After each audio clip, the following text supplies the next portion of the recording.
Yo mga kap, welcome back. Maraming salamat po kayo nakabalik sa ating channel Kapuntos PH po. Bumabati sa inyo ng magandang umaga, hapon, gabi. Maganda at gwapo po kayo lahat. Ayan, magandang hapon po mula rito sa amin sa Chicago. Pagbati po ng Kapuntos PH. Thank you so much sa mga nakarating sa ating video ngayon, sa mga ating nag-subscribe na at mga nagpa-follow. Thank you so much po sa panonood at pagbalik sa ating channel. At of course, paglalagay ng mga opinion, suggestion at mga anumang saloobin na gusto nyong iparating, especially sa Gilas Pilipinas na nangyari itong last World Cup. And now tapos na po. Jordan Clarkson nakaalis na, nakabiyahe na ng pa-Amerika. And pag-usapan natin yung future ng Gilas, also yung kay Coach Jot Reyes, yung kanyang pag-set aside sa wala pa tayong final na talaga nasagot kung talagang siya ay mag-quit na or tatapusin niya itong Asia Cup, itong Asia Cup. So hindi pa natin alam, hindi pa finals ang lahat ng yan. Still up to the SBP kung anong gagawin nila. So maganda yung pag-usapan kasi kung napanood nyo mga kap yung interview nga pala, pinanood ko kasi nakasubscribe ako sa Playwright TV, no? Sundan nyo sila, Mr. Kinito Henson and Dayan Casileo. Na-interview nila si Coach Yeng and si Coach Will, no? Si Coach Will ay ngayon ang head coach ng Austin Spurs. So yung G League ng San Antonio Spurs, yung Austin Spurs, siya po ang head coach dyan. At siya po ay nasa atin as well, nagko-commentator po siya sa mga laban sa Araneta Coliseum. And yeah, napanood niya po yung laban ng Gilas versus China. And agree po siya na kailangan po talaga ng ating pambato ng playing time. Kailangan po ng marami pang exposure. So pag-usapan po natin na lahat yan dahil nagtutugma-tugma po talaga yung talagang dapat gawin ng Gilas pagdating po sa mga World Cup na ganito, no? Paano tayo magiging successful with Coach Yeng. Kung mapapanood nyo, malilinawan kayo kung talaga nasaan, kung paano talaga tayo mag-improve ay depende talaga sa magiging competition natin. And napakaganda yung sinabi ni Coach Will na dapat hayaan na nila na mas maraming import, no, na makapasok sa Pilipinas kasi doon talaga mas tataas yung physicality and yung adjustment natin pagdating sa mga very physical, tall, long players, no. Alam ko may limit ang ating imports. I think meron pa bang size limit, no? Parang merong hindi dapat masyadong matangkad. So parang parang nilagyan natin ng cap. Kung nilalagyan nila ng cap na ganito lang ang pwede nyo gawin kasi ito lang kaya na may compete, parang hindi tayo, mas maganda kasi i-training na natin sa mataas dito sa gantong level para mapapantay natin. Kasi kung meron pang level na ganito, no, dating sa physicality at meron pang ganito, dito na tayo sa taas para madali tayo makapag-adjust tulad ng FIBA World Cup. Kasi kung ilalagay ng cap ng SPP o ng SPP, ng PBA yung height limit dito sa mga import na papasok at sa number ng pwede lang makapasok, parang limitado. So ngayon yung level ng competition natin sa paglalaro din sa PBA ay magiging hindi sapat sa kinakailangan natin sa level kung saan sa World Cup hindi tayo talaga makausad-usad, no. Lagi na lang tayong underdog. Yung nga sabi nga ni coach, no, lagi tayong underdog and we will always be underdog unless matraining natin yung mga players natin as yung mga ganito, sa mga ganitong competition, yung pagpapalakas talaga ng katawan, and kulang talaga tayo. Again, yung pinoint out din dito ni Coach Yeng na mahirap talagang tumira ng mga 3 points pagdating sa mga magko-close out sa iyo ay malalaking tao. And that's very true, no. Kahit naman siguro kung sanay ang players natin na makalaro yung halos pareho lang ng height nila, kaya nilang makapag-release ng bola ng maayos-ayos pagdating po diyan sa mga close out, pagdating sa shooting, no. Pero kung matangkad sa'yo ng 3 or 4 or 5 inches at mahaba ang galamay, maapektuhan talaga yung sinasabi nilang window para dito sa kanilang shooting, and that will create a miss. Kaya importante talaga na mas malalaki, mas magaganda yung level ng competition na malalabanan natin, hindi lang sa PBA. Kaya I think yung idea ko na magbuo ng Gilas Pilipinas na para sa chemistry, no, parang yung buong isang team talaga Gilas lalaban sa PBA, hindi rin mag-work, kasi kung ang level naman ng competition sa PBA ay ganun din, kahit may chemistry sila, yung physicality hindi kakayanin, so it will not work. Ang ano ko na lang, no, like I said, yung idea ni sino ba nagsabi? Si Coach Will, no? Which Will Void, na they need to bring more PBA import sa PBA. Meaning no limit. Kung merong kumuha ng 5, kumuha sila 5 sa bawat team nila, kukuha sila.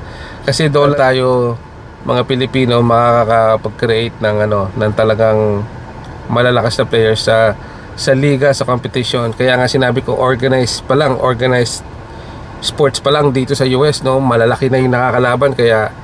Kaya sanay na sila, to mga American players, sa malalaking players, kasi araw-araw nila nakakasalamuha. Yan tayo, may ganyan ba tayong mga nakakalaban dito sa high school, sa elementary? Of course may mga lang nila na may height, pero average height. Iba yung tinasabing 18 years old pa lang 6'5 or 6'8 na yung height mo. Ibang istorya na yon, no? Talagang yun freak of nature na. Nabanggit din dito ni Coach Yeng na halos yung mga nag-succeed na players sa ating team ay managlalaro outside, no, of the Philippine League. So Dwight Ramos, Kai Soto, of course AJ Edu nakapaglaro sa NCAA sa Amerika. Sino pa ba? Nagkaroon ng experience, si Abando dyan sa Korea, Kiefer Rabena, di ba? Yung mga players natin nakapaglaro talaga sa liga kung saan may mga iba yung setup, no, ng kanilang liga, ay mas naiangat nila yung kanilang laro. And with Kai Soto with the NBL, imagine sa Australia, no? Kaya nga importante talaga yung liga. Kaya wala masyadong nag-succeed sa Asia mismo, hindi lang tayong Pilipinas, other than the Japan, no? The Japan make a lot of difference. Other than that, mostly lagapak po ang Asian team, mapa Middle East, Southeast Asia. Tayo dito sa Asia, lagapak. And talagang hindi tayo nakaubra kumpara sa European League and kumpara sa South America, North America, no. Hindi tayo nakaubra kasi talagang based on experience nila, mas maganda yung level ng kompetisyon sa kanilang bakuran kumpara po sa atin. So yun po, mas madali kong explain sa inyo, yung kanilang bakuran ay mas magagaling po talaga ang mga nakakalaban nila kumpara po dito sa atin sa Pilipinas. So yung mga tune-up game, again, it's not a real competition. We have to play in a league and develop our leagues. Maliliit pa lang, kailangan ma-develop na sa mga matataas na level na competition. And it's a long road ahead. And makaka-pick up man tayo ng panalo, mangilan-ngilan, may hirapan tayo manalo sa World Cup. Mind you, no, itong USA team may natalo sa Lithuania gawa ng size. Nagkaproblema sila dahil hindi nila ma-close out yung mga shooting dahil nagpaulan ng maraming tres itong Lithuania, no?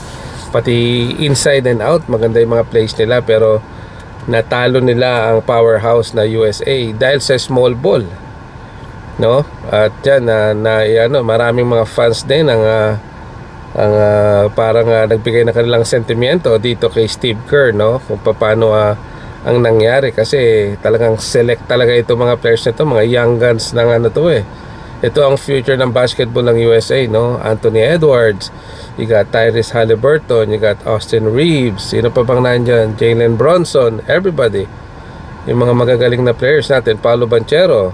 So, and them losing to Lithuania, with the small balls, and yun din ang pinapalabas ni Coach Tot, di ba? Ni Coach Tot na mag small ball.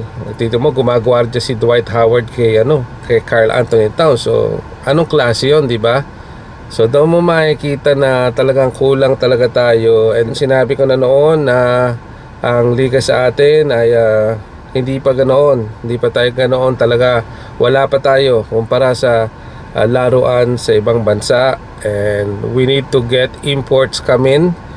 I know it's hard kasi mawawalan tayo ng spot sa mga ating players sa PBA, and maybe some of them might move to international team like Japan and Korea, but at the same time we need to evolve ang ating liga kumpara ng Europe, no? Sa Europe ang daming tumatakbo dyan na mga players, mga ex-NBA players o mga undrafted players na talagang kalidad, magaling, pwede talaga pang NBA, pero doon sila pumupunta sa Europe dahil maganda yung liga, maganda yung bayaran doon, syempre, no? At mataas din naman yung level ng competition sa Europe. Doon sila tumatakbo, and ang nangyayari, itong mga European players, they had to adjust. They had to make that adjustment na okay, we have ex-NBA players, mga nandito sa liga natin. Kailangan nating itaas yung ating antas ng laro para makasabay tayo. At yun ang pinapaliwanag, I guess, yung parang interpretation ko sa gustong sabihin ni Coach Yeng na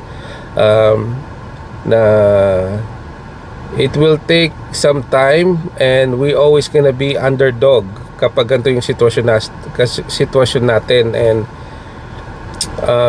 we will never get there kasi we might pick up a win, but like this, no, a one win from China, kasi isang team ito sa Asia na sanay tayong makalaban kasi nasa Asian League, pero yung pagdating na sa ibang bansa may hirapan na ho tayo unless ma-match natin yung physicality, yung strength, yung style of play, at yung kanilang parang kultura sa paglalaro ng basketball ng mga iba't ibang bansa. And kailangan talaga yung mga players natin ay maging exposed sa mga ganyan laro. Jordan Clarkson, nagkaroon ba siya ng malaking problema? Hindi, nakaka-score si Jordan Clarkson kasi naandun siya sa competition kung saan hinaharap niya mga 7-footer, mabibigat na players, mabibilis, athletic, at kaya niyang gawa ng umiscore, no?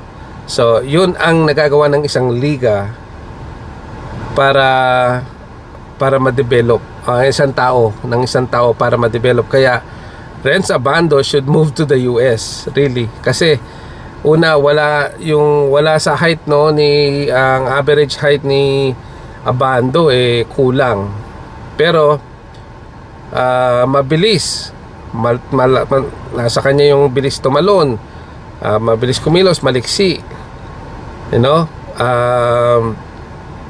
Kailangan ma-develop dito si Kabayan Renz Abando para yung athleticism niya makapag-adjust siya mismo dito sa US, no? Kahit sa liga dito makapag-adjust siya. So kailangan magpunta talaga siya rito, mag-try siya sa US, and then Renz Abando can be able to get some attention, really, kasi pag na-improve niya yung shooting niya, na-improve niya yung kanyang ball handling, yung mga bagay na dapat pang idagdag sa laro ni Renz Abando, why not, no? Pero talaga with Kai's decision na ito, nabanggit din doon sa interview, no, na yung palipat-lipat na team na Kai Sotto, that does affect ang consistency sa kanyang naging development. It does sa G League, NBL, JBL, di ba? Doon pa lang sa na yan, putol-putol yung kanyang development, putol-putol ang minuto, walang consistency. Kaya yan ang kinalabasan ng ating pambato, di ba? Maganda yung skills, merong skills si Kai Sotto, may talent, yung kanyang confidence na bawasan kasi nga sa kulang na minutong ibinigay sa kanya. Kaya nga sinabi ni Coach Will, he wants to see him play more, get more minutes. Unfortunately nga, hindi masyadong nabigyan ng minuto gawa po ng mga circumstances na galing dito sa mga coaches na minalas tayo talaga sa mga coaches pagdating dito kay Kai Sotto. So yun yung development niya, pautal-utal, no? Hindi dire-diretso. Can you imagine him playing 25 minutes every game mula doon sa NBL? Ilang minutos yun? It's like flying an airplane, no? If you're a pilot, you need to continuous hours in order for you to become a real pilot. Talagang kailangan mo maglag ng maraming hours and minutes sa iyong work. Pareho lang yan sa basketball.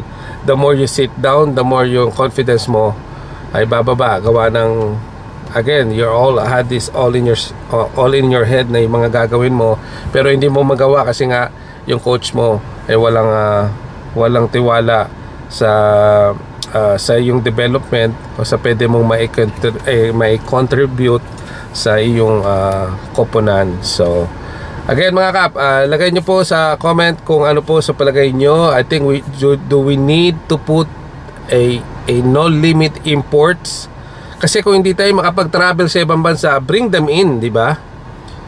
Bring the players in. So tumaas yung level ng competition natin. Kung hindi kayanin ng mga Pinoy players, wala tayong magagawa. Paano tayo tataas yung antas ng ating laro kung bibigyan natin ng limit, no? Sana sa basketball, let's not put a cap.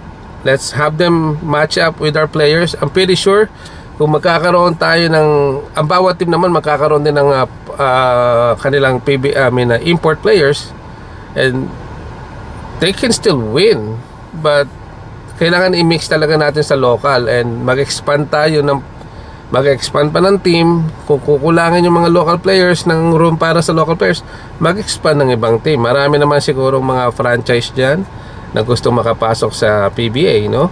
Na pwede silang makapagbuo ng mga iba pang franchise para kung ma-occupy man ng ng mga imports yung spot, then lalawak naman yung liga. So may mga local players pa rin tayo makakapasok, and that's the plan that I probably more leaning on, na sinasandalan ko. Bring more PBA or imports para tumaas ang level ng competition sa atin. No more limit. Yan lang ang palagay ko. They wanna play, then they have to bring everything their A game para makapasok sa isang liga na mataas ang competition. So thank you so much mga kap. Maraming po salamat, at huwag po sana kayong mag-asawang bumalik sa ating channel, Kapuntos Page po. Have a nice day. Bye bye.